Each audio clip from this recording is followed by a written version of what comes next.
You all know I've been critical of IPOs because they took a real ugly turn in the dot-com era. They became even more egregious in the throes of the pandemic part. With all this cash out there, in my opinion, IPOs were marked up so much, I mean, so significant that the idea was like you craft a story, you lure unsuspecting retail in, and they overpaid significantly. I think they overpaid by $1 trillion.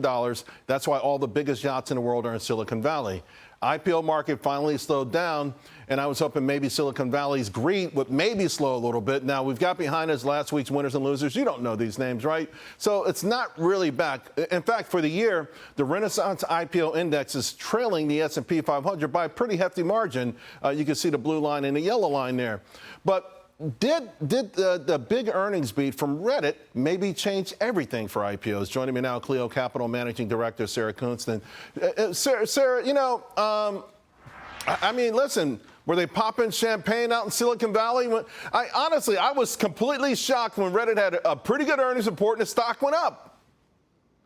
I think that Reddit was probably pleasantly surprised as well. I don't know how much that's changing the overall kind of thought around Silicon Valley. The reality is Reddit's largely a social media company. It makes its money from advertising. And so, yes, it did better than a lot of people would expect, but it's a relatively small IPO, a pretty niche company compared to, you know, a lot of the rest of the tech industry. So I don't think it's a huge canary in the coal mine either way. All right, now, I hope I'm not letting the cat out the bag, but I know you're planning your wedding.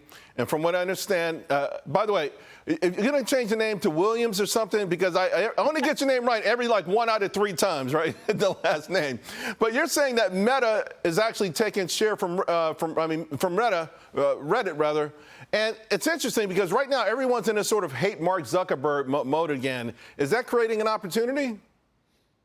I mean, they are clearly not in the bridal Facebook groups that I am in, because the reality is that Facebook has created these basically subreddits, right? Facebook groups now are these thriving communities of tens of thousands, hundreds of thousands of people who are talking about everything from gardening to weddings, if you want to talk about the ones I'm in. And so I do think that that is a threat to Reddit's core business, because obviously Meta is a lot better at selling ads and has a much bigger advertiser base than Reddit does. I'm seeing more and more articles about Taiwan Semiconductor, but no one seems to love the company more than you do, the company and the CEO. What's the story there?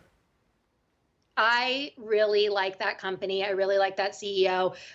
You know, C.C. Wei has been there. He's been the CEO for over a decade now. He was at the company for a long time before. And the reality is that, you know, while we all love our NVIDIAs, Taiwan Semiconductor is sort of protected from a downside on all sides. You know, when Apple says, hey, we're going to make more chips, guess who's actually fabricating them? It's Taiwan Semiconductor, right? And when ARM says, hey, you know, we're seeing more demand in our CPU business, same. They make almost 100% of ARM's chips. So a lot of these AI chip companies that we love are chip designers, but AI is a hardware play at the end of the day. You need somebody to actually make these chips, and they have the market worldwide cornered. Yeah, and it always gets back to management. Hey, I got less than a minute to go. I understand you also like Toyota here? I do. You know, I love a legacy automaker. And I just think Toyota deserves another look right now. They have done an amazing job with this shift back to hybrids. For a long time, it was all about EVs. And then now you're seeing people who are wanting to buy the hybrids, and they have them ready to sell worldwide. It's so amazing, Sarah. The CEO of that company took so much heat, right, for pushing back, because he's looking at markets. He wasn't looking at government mandates. He wasn't listening to a climate agenda. He was saying this is what people want, and he turned out to be 100% right. I just read where Mercedes now has put their EV dreams on a shelf for the moment because guess what? They want to make money. All right, Sarah, see you soon. Thank you so much. Thank you.